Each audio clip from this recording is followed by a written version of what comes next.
You knew this video was coming. You absolutely knew it was coming. Quiet quitting.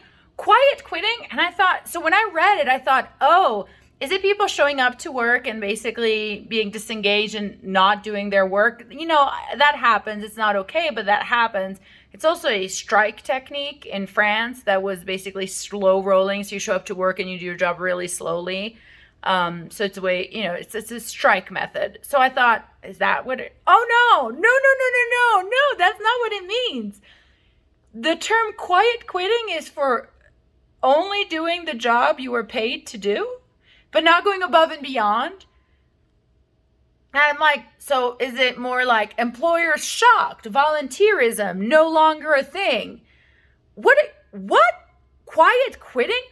That's not what that is. What are you talking about? But it just speaks volumes to this normalization that employees are supposed to do all of these things they're not being paid for.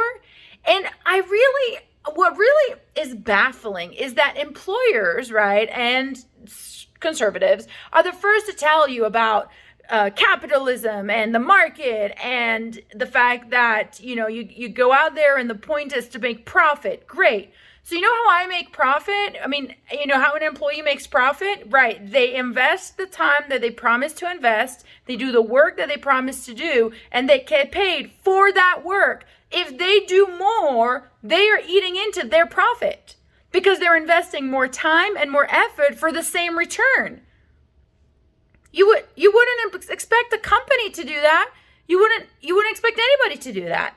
It's just, I know, this country is built on the concept of unpaid labor. Despite its great talks about capitalism, it is fundamentally built on unpaid labor, right?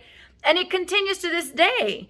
It's just managers surprised that employees are no longer volunteering. This is not volunteer. This is not community service.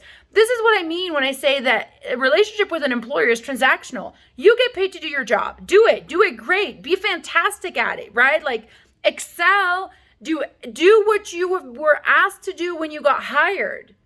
But there should be no expectation that you would go above and beyond without adequate compensation for going above and beyond. That's insane. Somebody posted a response. I'm not going to take credit for it because it's not my idea.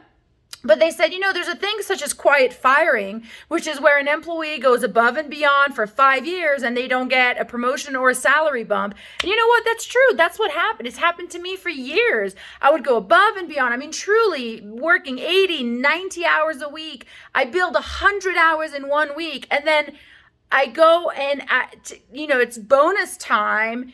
And I get a bonus that is like so insultingly small, like so tiny that I'm like, less than, like, it was just so bad. And I thought, I just worked and I wasn't compensated. That was insane. And what I did is that I did the math. And the fact is that the more I worked for the same compensation, the less I was making per hour, which goes back to my point. Then I was reducing my own profit because of the investment of my own labor was returning fewer and fewer returns. Quiet quitting. Are you kidding me? Quiet quitting. People do their jobs and go home. Yeah, that's how it's supposed to work.